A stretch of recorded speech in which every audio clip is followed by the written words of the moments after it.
पंकज जी, कल लोकसभा में बिल पेश हो रहा है, कैसे देखते हैं इसको? संशोधित बिल आ रहा है, कैसे देखते हैं इसे? देखिए, जो गरीब मुसलमान भाइयों के लिए जो आ रहा है तो बड़ी अच्छी बात है, जो इसमें संशोधन होना चाहिए। जो कुछ चुनिंदा लोग इस वक्त पर जो कब्जा जमाए हैं, जो उनके हक को अपने ही हक समझकर उन तक नहीं पहुंचे, तो ये संशोधन होकर पेश हो रहा तो अच्छी बात है। और सरकार की जो कमियां रही थी, अब आ रहा तो देर से आया, दुरुस्त आया, अच्छा आएगा और अच्छे उससे होगा। और जो आप बातें करते हैं, जो क्षेत्रीय दल की उनकी मजबूरियां वो रखें, और इसमें विपक्ष के कुछ लोग भी सरकार के समर्थन में वो दबी जबान में हो, चाहे ये कुछ मजबूरियां हो, लेकिन विपक्ष के नेता भी, कांग्रेस के लोग भी चाहते हैं कि ये संशोधन बिल होना चाहिए, क्योंकि इससे जिस गरीब और शोषित वंचित जो समाज है उसके उत्थान के लिए बन रहा है। और जो वक्फ की बोर्ड की जमीन पर ना तो स्कूल बनाने देते, ना तो वहां पर अच्छा कॉलेज बनाने दिया जाता,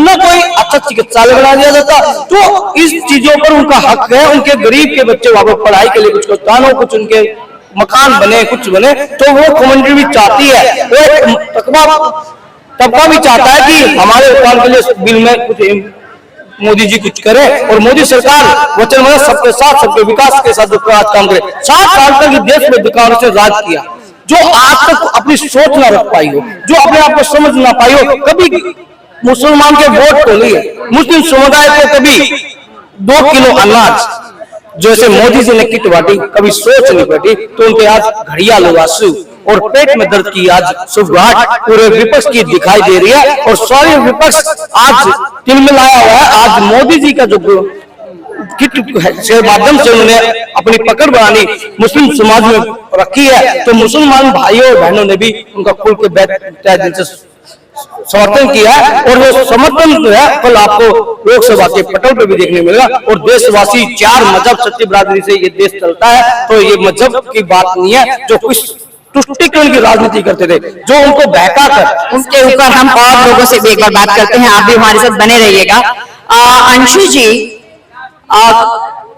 इतना आसान नहीं है इस बिल को पेश होना, क्योंकि जितनी बार पेश होता है कभी से ये परेशानी चली आ रही है, और ऐसा भी लग रहा है कि कहीं कुछ ज्यादा ही दंगे फसाद भी हो सकते हैं, क्योंकि उन्हीं के महामंत्री हैं खुर्शीद जी, वो तो बिल्कुल खुलेआम कह रहे हैं कि जिस तरह से आपने जो है ना ये गुरुद्वारा प्रबंधक कमेटी का बोर्ड बना हुआ है उसमें आप हस्तक्षेप नहीं कर रहे, तो आप हमारे कानून में हस्तक्षेप क्यों कर रहे हैं? खुलेआम वो पूछ रहे हैं ये बात कि हमारे कानून में, हमारे बोर्ड में आपका हमें संशोधित बिल नहीं चाहिए।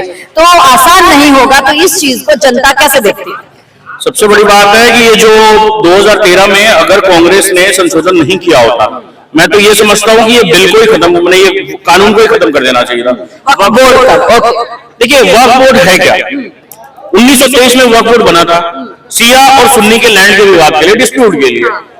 और वो आज देखिए 2013 में जब ये सरकार गई, जब ये इन्होंने संशोधन किया था, पहले क्या होता था ना कि किसी 1979 में भी जजमेंट है सुप्रीम कोर्ट का, और 2010 में भी सुप्रीम कोर्ट का जजमेंट है कि किसी भी नॉन मुस्लिम का जमीन इसमें नहीं जाएगा। मगर 2013 में ऐसा संशोधन कर दिया जाता है कि हिंदू का भी इसमें जमीन, माने इस लैंड में जमीन चला जाएगा, वक्फ में चला जाएगा। तो ये सबसे बड़ी गलती थी। आज इनका देखिए क्या है कि इनका इतिहास कितना साल का पुराना है, 1445-46 साल का इस्लाम का यहाँ पे इस देश में है, वही है। आज 1500 साल 1600 साल पुराना मंदिर जो है तमिलनाडु का और सब गांव है, पूरा गांव को बोल दे रहे हैं कि वो हमारा प्रॉपर्टी है, वक्फ का प्रॉपर्टी है। ये कैसे हो जाता है? सबसे बड़ी बात ये है, आज इनके जैसे क्या होता है कि कोई वक्फ का वो है, कोई वक्फ की जमीन है, जैसे कोई मुस्लिम इंसान ने वक्फ किया उस चीज को, तो एक डीड बनता है, प्रॉपर एक डीड बनता है। अगर उसके पास में ये डीड नहीं है तो क्या बोल दिया, 2013 में अमेंडमेंट जो हुआ था उसमें बोल दिया गया कि ये वक्फ बाय यूजर है, मतलब वो उसमें डॉक्यूमेंट नहीं है मगर वक्फ बाय यूजर है। वही चीज ओवैसी जी बता रहे थे कुछ दिन पहले कि ये हमारे पास में तो कितने प्रॉपर्टी का कागज ही नहीं है।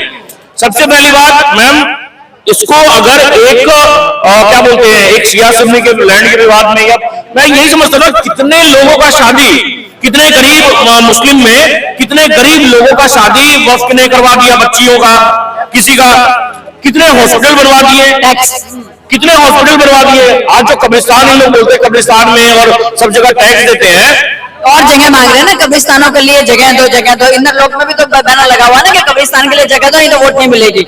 मिसिंग होने के बावजूद भी अभी इनके पास कब्रिस्तानों की जगह नहीं है। सबसे बड़ी बात है मैम, आपको जानकर के हैरानी होगी, 8.4 स्क्वायर किलोमीटर कुछ वर्ग पाकिस्तान का ये है, एरिया है, और वक्त के पास में 9 पॉइंट कुछ है इंडिया में। मतलब एक पाकिस्तान तो अभी आप बसा चुके हैं। हिंदू भागेगा कहां भाई, हिंदू जाएगा कहां? आज आप देख रहे हैं ये कैसे ये गला काट रहे हैं सबका। आज कन्हैया लाल साहू का जो गला काटा था, और ये क्या कर रहे हैं, ये वक्त का पैसा का क्या कर रहे हैं, ये जमातिया उलमाए हिंद किसका केस लड़ती है।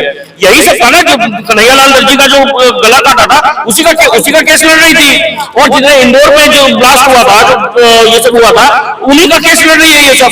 ये अगर कोई अच्छा काम करे ना तो हाँ दिखाए सुप्रीम कोर्ट के सामने जाके कि हाँ सर हम इतने क्या बोलते हैं हॉस्पिटल चला रहे, इतने स्कूल चला रहे, इतने यूनिवर्सिटी चला रहे, हमारा इनके ऊपर में ये हमारा प्रॉपर्टीज ले रहे हैं, तो ये चीज गलत है, ये चीज में आप इंटरवीन करें। हाँ अगर आप कुछ अच्छा काम कर रहे होते तो सुप्रीम कोर्ट सच में करती, मगर नहीं, ये कुछ नहीं कर रहा है। जनता का सवाल है कि राम मंदिर अभी बना है, लेकिन राम मंदिर 4.25 करोड़ के आसपास टैक्स दे रहा है, और 9.5 लाख हेक्टेयर जमीन लेने के बावजूद भी टैक्स 1 करोड़। मैम देखिए बात क्या है कि वो टैक्स लोग देते ही नहीं। जामा मस्जिद का देख लीजिए कितना का बिल बकाया होगा, आज ये पेंडिंग पड़ा हुआ है, इसका बकाया कौन देगा? आज सिर्फ वही नहीं है, सिर्फ टैक्स नहीं, देखिए अभी टीडीएस लगता है 120 करोड़ के कुछ राम मंदिर ने दिया, मेरे को डाटा ध्यान से नहीं है, 400 करोड़ का कुछ ये 396 करोड़ टोटल टैक्स दिया है राम मंदिर ने, उसमें टीडीएस और ये टैक्स मिला के सब कुछ है। तो ये बताइए साल भर भी नहीं हुआ, डेढ़ साल से थोड़ा सा ज्यादा हुआ है तो इतना टैक्स आ गया। आज इन लोग अगर सही में देश के लिए, अगर देश के लिए सोचते हैं, मैम ये देश के लिए सोचते ही नहीं है, ये अपने लिए सोचते हैं। अभी एक मुस्लिम समुदाय के लोग बोल रहे थे कि हम रोड पे उतर जाएंगे। अरे तुम्हारे बाप का हिंदुस्तान है क्या? अरे सबका खून था शामिल इस देश में, जैन थे, सिख थे, बौद्ध थे, हिंदू थे, पारसी थे, सब कोई थे, आजादी में लड़े, मगर पाकिस्तान ने ले लिया ना मुसलमानों का, तो भाई इस देश में किराएदार है, इस देश में तो महज किराएदार है। बिहार एक अच्छा मुख्यमंत्री चाहिए। आज देखिए ना 20 साल से उनकी सरकार है ना, बीजेपी है साथ में, मैं मान रहा हूं। अगर ये जेडीयू को हटा देते ना, बीजेपी की सरकार रहती, तो 28वें नंबर पे पर कैपिटा इनकम जो आज भी पिछड़ा है बिहार, वो नहीं रहता। क्योंकि आप कोई भी स्टेट उठा के देख लीजिए, जहां जहां बीजेपी है वहां डेवलपमेंट हुआ है, उसी बेसिस पे उनको वोट मिल रहे हैं।